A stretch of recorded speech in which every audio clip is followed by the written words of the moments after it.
Symmetry यानी कि सममिति, जो किसी चीज को दो बराबर भागों में काट दे वो होती है आपकी सिमेट्री यानी कि सममिति। जैसे आप लोग देख रहे हो यहाँ पर आपके एक कागज के थ्रू, ठीक है, एक पेपर के थ्रू एक आपका दिल बना हुआ है और एक लाइन ने इसको दो बराबर भागों में काट दिया, तो ये हो गई आपकी सिमेट्री बन गई। जैसे यहाँ पर मैंने कुछ फोटो ली थी एक वीडियो में, मैंने आपको पहले भी बताया था, तो ये फोटो आपके एनसीईआरटी की किताबों में आपकी एजीटी दी हुई है। जैसे यहाँ पर आपका स्क्वायर बना हुआ है, तो यहाँ पर इस स्क्वायर की फोटो को दो बराबर भागों में काट दिया। वो जब कोई चीज किसी चीज, जो वो कह रहा हूँ, जब किसी चीज को दो बराबर भागों में काटा जाए तो उसको कहा जाता है आपका सिमेट्री यानी कि आपका सममिति कहा जाता है। इसके बारे में आप लोग जान गए, आगे देखते हैं, ठीक है। आगे कुछ और कंसेप्ट देखते हैं। अगला देखा जाता है आपका चौपड़ यानी कि टाइलिंग। ये भी आपका जो आपका सिलेबस आपका दिया हुआ है उसके अंदर आपका लिखा हुआ है कि बच्चों को आपको जो आपकी चौपट होती है, टेसिलेशन होती है, जो आपकी टाइलिंग होती है, इसके माध्यम से बच्चों को आपको 2D और 3D शेप्स की आपको नॉलेज देनी है, ठीक है। आपके घरों में भी आपने देखा है ना टाइल्स लगी होती है, तो बच्चों को इनके माध्यम से आपको 2D 3D शेप्स की नॉलेज देनी है, ठीक है। आपस में इस तरीके से चिपकी होती है, जैसे आपके घरों में आपकी टाइल्स चिपकी होती है। जैसे यहाँ पर आपकी चिपकी हुई है, तो यहाँ पर बच्चों को आपने क्या दे दी, स्क्वायर की आपको नॉलेज दे दी। यहाँ पर चिपकी हुई है तो यहाँ पर बच्चों को आपने रेक्टेंगल की नॉलेज दे दी। तो इनके माध्यम से बच्चों को 2D से और 3D शेप्स की आपकी नॉलेज दी जाती है आपकी टाइलिंग की मदद से, जिसको टाइली आपका नाम पड़ा हुआ है, या टेसिलेशन, या जिसको चौपड़ के नाम से भी आपका जाना जाता है। एग्जामिनर चौपड़ शब्द का यूज करते हैं हिंदी के अंदर, ठीक है। तो इसमें बच्चों को 2D और 3D शेप्स की आपकी नॉलेज आपकी दी जाती है। उसके अलावा दूसरा आपका देखिए, आपके टूल्स के बारे में पढ़ते हैं। दूसरा आपका अबेकस। एबेकस में क्या होता है, इस तरीके का आपका ये अबेकस आपका बना होता है, ठीक है। अबेकस में क्या होता है, बच्चों को एक तो बेसिक काउंटिंग सिखाई जाती है बच्चों को, उसके अलावा आपके जोड़ घटा आपके पढ़ाए जाते हैं। क्या पढ़ाए जाते हैं, जोड़ घटा पढ़ाए जाते हैं। जैसा आपका अबेकस है, तो इस तरीके से आपके इसके अंदर बोल्स लगी होती है, तो बोल्स में आपके बेसिक काउंटिंग सिखा दो, 1 2 3 4 5 6, ठीक है। जोड़ घटा सिखा दो कि मान लो एक बॉल इधर आ गई तो अब कितनी बॉल हो गई, यहाँ पर 2 हो गई, और यहाँ से एक बॉल इधर चली गई तो यहाँ पर कितनी बॉल बची। तो इस तरीके से जोड़ घटा, बेसिक काउंटिंग, प्लेस वैल्यू वगैरह के लिए किसका यूज किया जाता है, आपके अबेकस का यूज किया जाता है। अगर कोई बच्चा विजुअली चैलेंज है, कोई बच्चा देख नहीं पाता, तो उसके लिए भी आपका किसका यूज किया जाता है, अबेकस का यूज किया जाता है। अगर कोई बच्चा देख नहीं पाएगा तो इन बॉल को क्या काम करेगा, इस तरीके से पकड़ लेगा और पकड़ के फिर अपना हाथों से स्पर्श करके, टच करके इनको सीख जाएगा काउंटिंग के बारे में, जोड़ घटा के बारे में, ठीक है। तो इसमें आपका अबेकस का इस तरीके से आपका यूज किया जाता है। अगले के बारे में देखते हैं भाई, आपका अगला क्या दिया हुआ है। अगला आपका जियो बोर्ड, ठीक है। जियो बोर्ड इस तरीके से होता है, एक आपका इस तरीके से लकड़ी का आपका ये फट्टा होता है, लकड़ी की तरह जगह आपका लोहे का भी फट्टा होता है, तो उस पर आपके कील गार्ड दिए जाते हैं, और कील गाड़ कर ये जो रिबन होता है ना, ठीक है, ये जो आपका इस तरीके के छल्ले बने होते हैं, तो उन छल्लों को ऐसे गाड़ दिया जाता है। अब बच्चा जो होता है, मान लो कोई विजुअली चैलेंज भी है, कोई देख नहीं पाता, तो उसको छल्ला दे दिया जाता है और उससे कहा जाता है कि बेटा तुम्हें जो है ना 2D शेप्स, खाली इसमें 2D शेप्स की नॉलेज दी जाती है।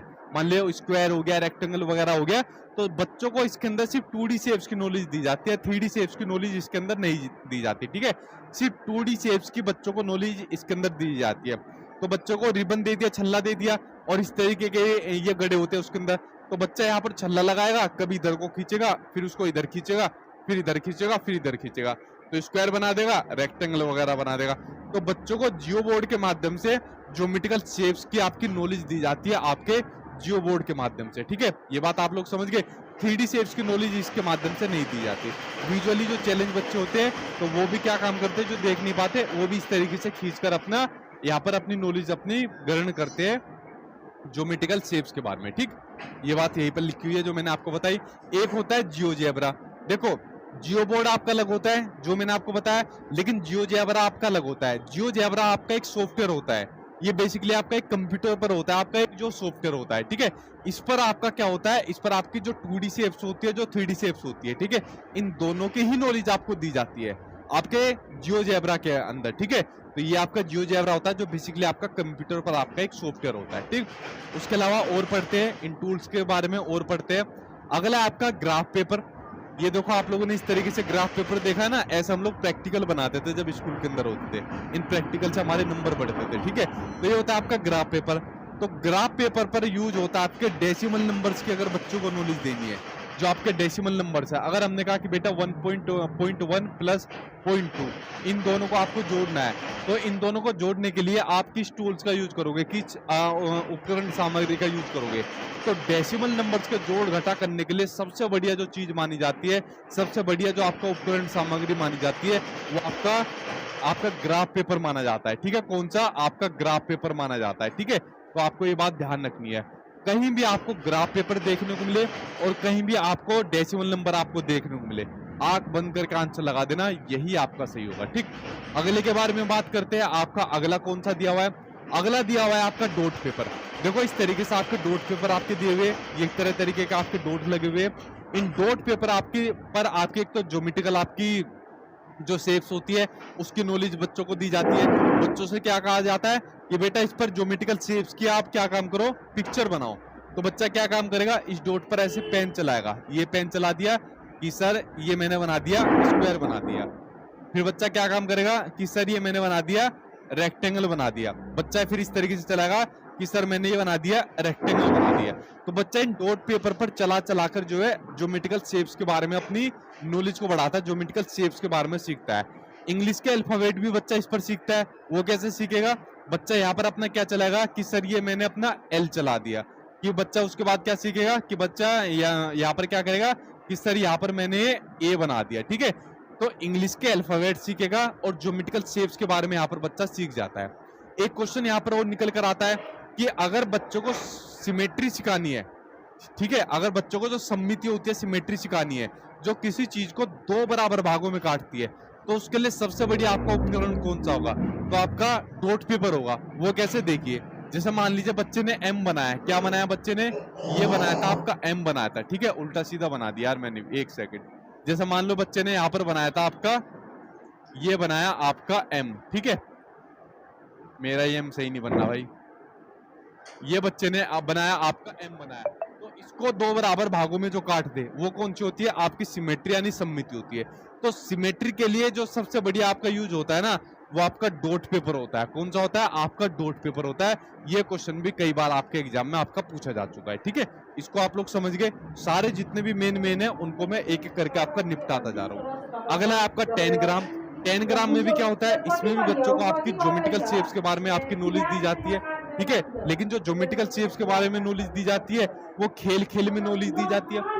ऐसे के बारे में हम लोगों ने कभी स्कूल में नहीं पढ़ा, लेकिन आजकल के जो बच्चे हैं वो इसके बारे में पढ़ते हैं। जैसे कभी तो पिक्चर बना देगा, बत्तख की बना देगा, कभी घरों की भी पिक्चर बना देगा, कभी गुड्डे गुड़ियों की पिक्चर। ठीक है, जैसे यहाँ पर जो आपकी बत्तख की पिक्चर बनी हुई है, ठीक है, किसकी? बत्तख की पिक्चर बनी हुई है।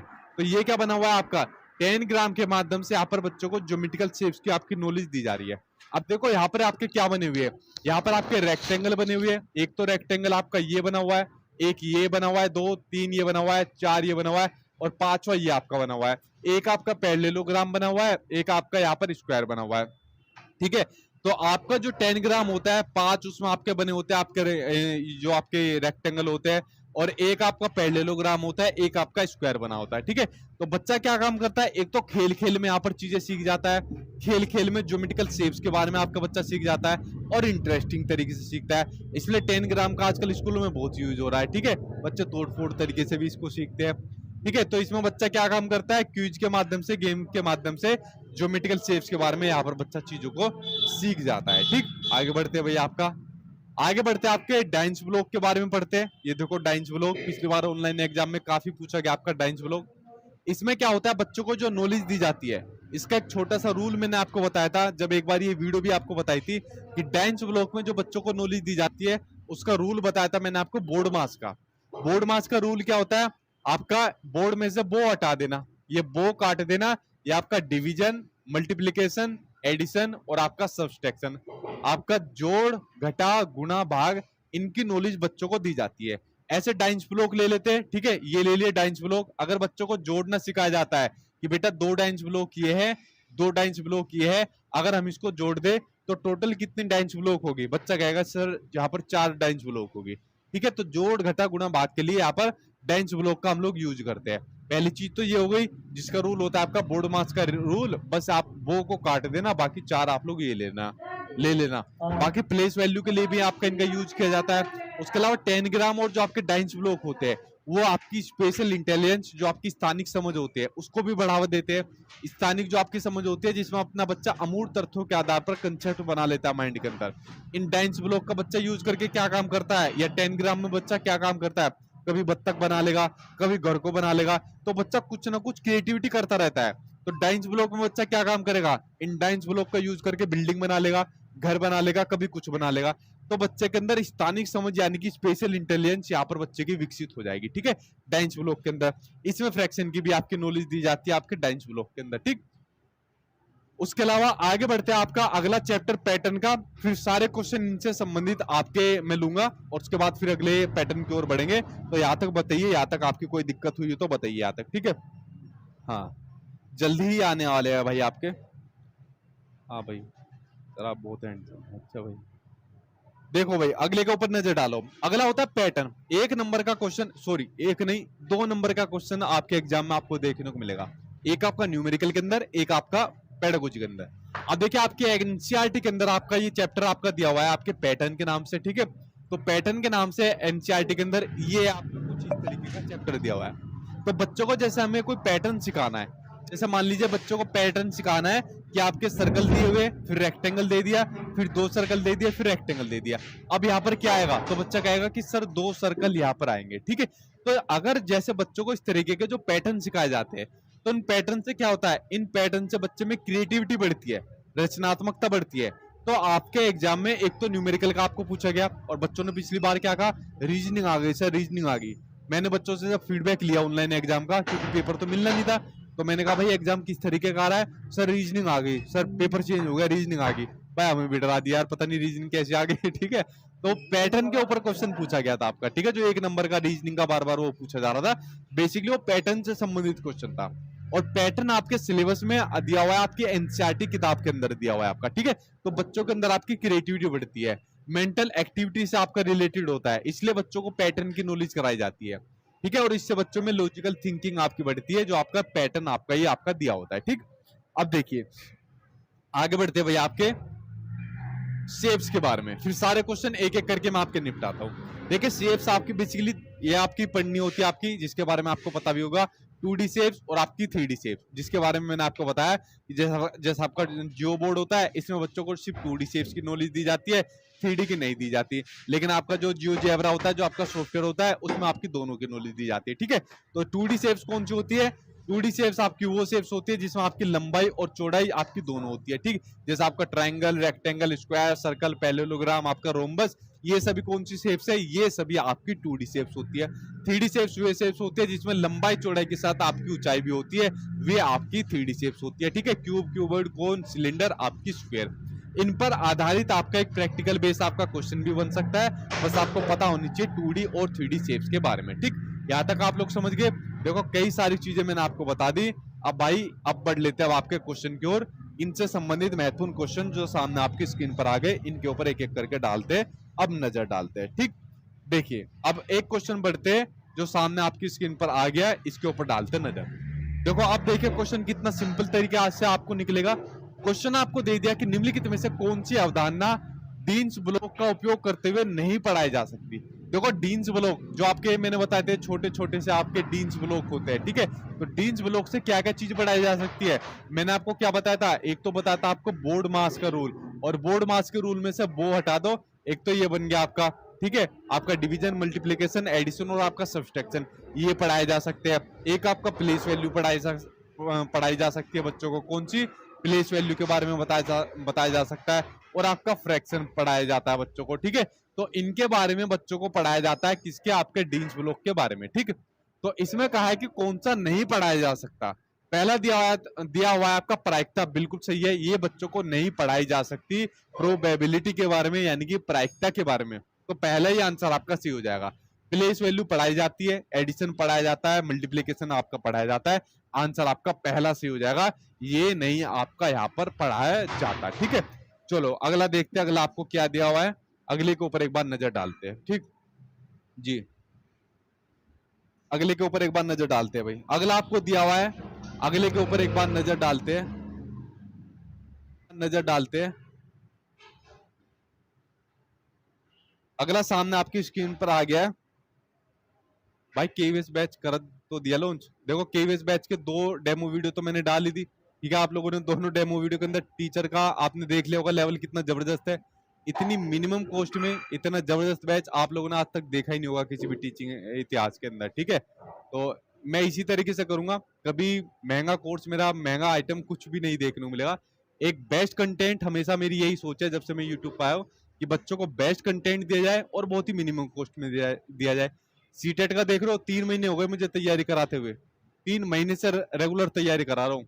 कोई पेड कोर्स नहीं निकाला मैंने सीटेट का भी, फ्री में आप लोगों के लिए लगा पड़ा हूँ, और अभी मैराथन भी चल रही है, ठीक है। तो मेरी जैसी इंटेंशन है ऐसी रहेगी। तो केवीएस की मल्टीपल सब्जेक्ट है, अलग अलग सब्जेक्ट होते हैं, ठीक है। तो उसमें अलग अलग टीचर के लिए एक मिनिमम कॉस्ट 900 कुछ रुपए थी, तो उसमें बेस्ट टीचर मैंने आप लोगों के लिए निकाले, और मैं खुद उसके अंदर आपकी पढ़ाऊंगा पेडागोजी। तो उसमें आप लोग कर सकते हो, उसके ऊपर ऐप डाउनलोड कर लेना, आप प्ले स्टोर पर जाकर सचिन एकेडमी ऑफिशियल ऐप को डाउनलोड कर लो, तो वहां पर आपको मिल जाएगा, ठीक है। अगला देखिए, क्योंकि ज्यादा फीस महंगी करना कोई तुक नहीं बनता, जब कम फीस के अंदर ही काम चल जाता है तो महंगी करके क्यों ज्यादा फिर बच्चों से एक्स्ट्रा पैसे लेने, ठीक। अगला क्वेश्चन सामने आपकी स्क्रीन पर आ गया कि दृष्टिबाधित विद्यार्थियों को, जो बच्चे देख नहीं पाते, उनके लिए निम्नलिखित में से किसका प्रयोग गणित शिक्षण अधिगम के साधनों के रूप में किया जा सकता है, बताओ। इनमें से 4 आपको विकल्प दिए हुए, तो जो बच्चे देख नहीं पाते तो उनके लिए कौन सा विकल्प सबसे बढ़िया रहेगा। पहला आपका जियो बोर्ड, बिल्कुल सही बात है, जिसमें जो आपका फट्टा होता है उस पर कील गाड़कर और रिबन के माध्यम से, छल्ले के माध्यम से बच्चों को ज्योमेट्रिकल शेप्स की नॉलेज दी जाती है, खाली 2D शेप्स की। तो वो आपका दृष्टिबाधित बच्चों के लिए सही रहेगा। तो पहला ऑप्शन आपका सही हो गया। जियोजेब्रा आपका सॉफ्टवेयर होता है जो आपका कंप्यूटर पर आपको बच्चों की 2D और 3D शेप्स की नॉलेज देता है। तो यहाँ पर बच्चों को तो देखना पड़ेगा, और यहाँ पर बात हो रही है आपके दृष्टिबाधित बच्चों की बात हो रही है, तो ये ऑप्शन आपका सही नहीं रहेगा। अगला आपका गिनतारा यानी कि आपका एबेकस, जिस पर बच्चों को आपकी बेसिक काउंटिंग जोड़ घटा के बारे में सिखाया जाता है। तो यहाँ पर बच्चा टच करके उनको सीख सकता है, तो ये भी आपका क्या हो जाएगा, सही हो जाएगा। ग्राफिक कैलकुलेटर, अब ग्राफिक कैलकुलेटर पर अपना बच्चा क्या काम करेगा, उसको देखकर चीजें सीखनी पड़ेगी, तो देख बच्चा सकता ही नहीं है, तो क्या हो जाएगा, ये भी गलत हो जाएगा। तो ए और सी आंसर यहाँ पर सही हो जाएगा, ए और सी आंसर यहाँ पर आपका सही हो जाएगा, ठीक है। अब इन्हीं से संबंधित कई क्वेश्चन है, इनको निपटाओ, तब बढ़ूंगा आपके अगले टॉपिक की ओर, ठीक। अगला क्वेश्चन दे दिया क्लास 4th में, सममिति यानी जो आपकी सिमेट्री होती है, जिसके बारे में मैंने अभी पढ़ा है, जो किसी चीज को 2 बराबर भागों में काटती है। सममिति और परावर्तन की ज्यामितीय संकल्पनाओं की वृद्धि के लिए निम्नलिखित में से कौन से व्यवहार कौशल उपकरणों की आवश्यकता है, बताओ। जो सिमेट्री होती है, सिमिति होती है, उसके लिए सबसे बढ़िया मैंने आपको टूल उपकरण कौन सा पढ़ाया था, बीड्स स्ट्रिंग यानी मोतियों की माला। मोतियों की माला को 2 बराबर भागों में काट देगी, नहीं, उसके लिए नहीं रहेगा। डॉट पेपर, कौन सा, आपका डॉट पेपर, ठीक है। जो इस तरीके के आपके डॉट पेपर बने होते हैं, इस तरीके के जो आपके डॉट पेपर बने होते हैं, तो उसके लिए सममिति सबसे बढ़िया रहेगी, ठीक है। इस तरीके का आपका डॉट पेपर बने होते हैं, 2 बराबर भागों में काट दे, तो उसके लिए आपकी सिमेट्री यानी सममिति सबसे बढ़िया रहेगी। आंसर सेकंड से हो जाएगा। एबेकस भी आपका नहीं रहेगा, और नहीं आपका 2 साइड काउंटर रहेगा, ठीक। अगला देखते हैं, अगला आ गया आपके पैटर्न के ऊपर क्वेश्चन आ गया। देखिए पैटर्न से संबंधित क्वेश्चन क्या दिया हुआ है आपकी स्क्रीन पर, इसके ऊपर एक बार नजर डालते हैं। क्वेश्चन आपको दिया हुआ है आपके स्क्रीन पर, दोबारा आ गया क्वेश्चन। आपको दिया हुआ है कि पैटर्न को पहचानना, कोई पैटर्न दिया हुआ है उसको पहचानना। भाई कोई पैटर्न दे दिया, रेक्टेंगल आपका, उसके बाद सर्कल, रेक्टेंगल, सर्कल। अब यहाँ पर क्या आएगा, अब बच्चों से क्वेश्चन पूछ लिया, तो बच्चों ने कहा कि सर यहाँ पर रेक्टेंगल आएगा, तो उस पैटर्न को पहचानना और उनको पूरा करना, ये प्राथमिक स्तर पर गणित पाठ्यक्रम का एक अनिवार्य भाग है। मैंने कहा ना, आपके एनसीईआरटी के अंदर ये पूरा का पूरा एक आपको चैप्टर दिया हुआ है, आपके करिकुलम का एक भाग होता है जो आपका पैटर्न होता है, ठीक है। तो ये क्या है, ये छात्रों में सृजनात्मकता और कला कौशल की विशेषता को विकसित करता है। देखो भाई, क्रिएटिविटी को तो बढ़ाता है, ये बात मैंने आपको बता दी कि इसमें बच्चों की क्या होगी, क्रिएटिविटी बढ़ेगी। लेकिन कला कौशल की विशेषता को बढ़ाता है, तो कला कौशल की विशेषता के बारे में तो आपकी बात नहीं कही गई, ठीक।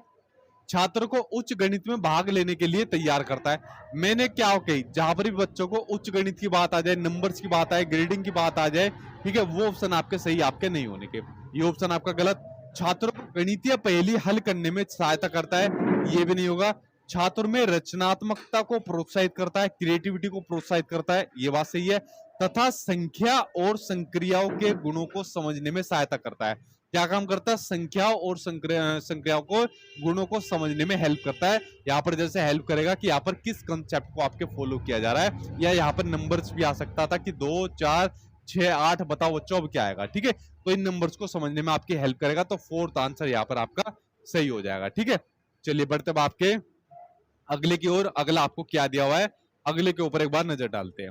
अगला दिया हुआ है कि निम्न में से कौन सा प्राथमिक कक्षाओं में आकृति यानी कि शेप्स पढ़ाने का आपके उद्देश्य है।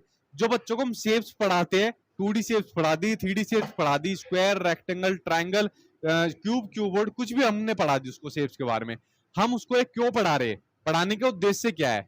पहला दिया हुआ है उसमें कि दृष्टिकरण कौशल को विकसित करना, यानी जो विजुअलाइजेशन उसकी डेवलप जो स्किल्स होती है उसको बढ़ाना। बिल्कुल सही बात है। देखो बच्चा जितना इन शेप्स के बारे में देखेगा और देखने के बाद फिर उनको चीजों को रिलेट करेगा जो उसके आसपास के सराउंडिंग एरिया के अंदर है, जिनको आसपास की चीजों में वो देख सकता है, तो उनको रिलेट करके चीजों को सीखेगा। इस बात को आपका इंसेप्ट भी कहता है। ठीक है, तो पहला पॉइंट आपका सही है। ज्यामितीय आकृतियों के नामों को स्मरण करना। कल वाली संपूर्ण पेडागोजी के अंदर मैंने क्या बात बताई थी, बच्चों को कोई भी चीज आपको रोट मेमोराइज नहीं करानी, आपको स्मरण नहीं करानी, याद नहीं करानी, उनको समझानी आपको। तो ये काम आपको नहीं करना, आपको नहीं करना। दिक स्थान संबंधित तर्क कौशल यूज करना। इस वर्ड के ऊपर याद लगा ऑप्शन करा लो। ये आपके मैथ में सबसे ज्यादा पूछने को देखने को मिलेगा। एनसीएफ 2005 ने इसकी बात कही है। स्पेशल रीजनिंग एबिलिटी को आपको ज्यादा बच्चों की बढ़ाना है, जहां पर बच्चा अपनी अमूर्त तथ्यों का यूज करके अपने कंसेप्ट को माइंड के अंदर अपने विकसित कर सके, वो होती है आपकी स्पेशल रीजनिंग एबिलिटी। ठीक है, इसको बच्चों को ज्यादा आपको बढ़ाना है। ये एग्जाम में कहीं भी दिखे मेरा नाम लेके सही लगा देना इसको। ठीक है, तो ये ऑप्शन आपका सही हो जाएगा। तो ए और सी आपका सही है और बी आपका गलत है। ठीक, चलिए भाई बढ़ते अब आपके एक और क्वेश्चन की ओर। उसके बाद नेक्स्ट टॉपिक आपके सामने स्क्रीन पर आपका आ जाएगा। अगला क्वेश्चन आपका कि 3D शेप्स यानी त्रिआयामी आकृति, जो 3D शेप्स आपके, जो आपकी ये क्यूब, क्यूबॉइड वगैरह आपकी दी हुई है, तो इनके संकल्पनात्मक विकास को दर्शाने के लिए निम्नलिखित क्रियाकलापों का क्रम दिया हुआ है। तो ये आकृतियां एक यादृच्छिक क्रम यानी कि एक रैंडम सीक्वेंस में किस प्रकार हो सकती है। अगर आपको बच्चों को 3D शेप्स के बारे में बताना है तो इनका एक सीक्वेंस, एक रैंडम सीक्वेंस किस प्रकार से होगा, बताओ, वो आपको सही बताना है। पहला दिया हुआ है कि दो आकृतियों की तुलना करना। भाई पहले दो आकृति हाथ में तो आ जाओ, दो 3D शेप्स हाथ में तो आ जाओ कि किस प्रकार की है, तभी तो तुलना करेंगे। तो तुलना करना आपका बाद का स्टेप होता है, पहले हमें पता तो चले जो 3D शेप्स है वो कौन सी है। तो पहला तो आपका होने से रहा खेलने वाली चिकनी मिट्टी से 3D शेप्स की रचना करना। पहला काम है हमें 3D शेप्स हमारे हाथ में आ जाए, यानी हम उनकी रचना करें।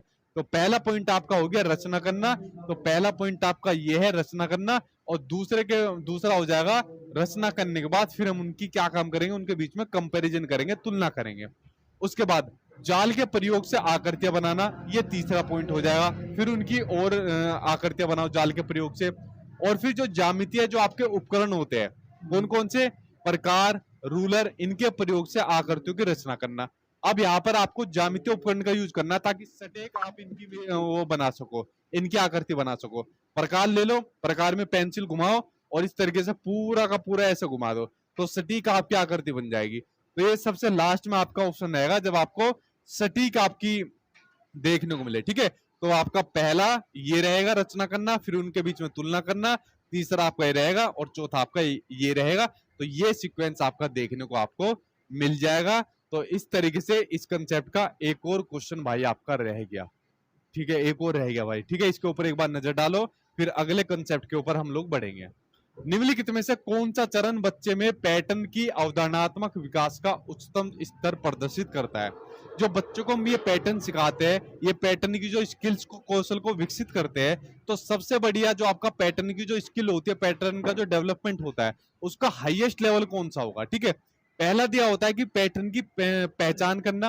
भाई अगर मान लीजिए हमने कोई बच्चों को पैटर्न दे दिया, ठीक है, और ये मान लो ये वाला पैटर्न दे दिया कि रेक्टेंगल दे दिया, फिर उसको स्क्वायर दे दिया, रेक्टेंगल दे दिया, ये क्या बन गया रेक्टेंगल का, स्क्वायर दे दिया। अब बताओ बच्चों क्या बनेगा। अगर बच्चे ने इस पैटर्न की पहचान कर ली तो क्या ये हाईएस्ट लेवल बन जाएगा पैटर्न की पहचान करना? नहीं बनेगा, हाईएस्ट नहीं बनेगा। पैटर्न का विस्तार करना, अगर इस पैटर्न का विस्तार कर दिया कि सर आगे फिर रेक्टेंगल बनेगा, फिर स्क्वायर बनेगा, फिर रेक्टेंगल बनेगा, तो ये विस्तार करना क्या हाईएस्ट लेवल बन जाएगा? अभी भी नहीं बनेगा। क्या पैटर्न की नकल करना सबसे लोवेस्ट लेवल माना जाता है जब उसको इमिटेट करा जाता है, ठीक है, ये हाईएस्ट नहीं माना जाता। नए पैटर्न का सर्जन करना, ठीक है, नए पैटर्न का सर्जन करना, यहाँ पर नया पैटर्न डाल दो, इसमें स्क्वायर डाल दो, फिर रेक्टेंगल डाल दो, फिर स्क्वायर डाल दो, फिर अपना यहाँ पर सर्कल डाल दो। तो नए पैटर्न का सर्जन करना, ये विकास का आपका उच्चतम स्तर आपका माना जाएगा। फोर्थ आंसर यहाँ पर आपका सही हो जाएगा।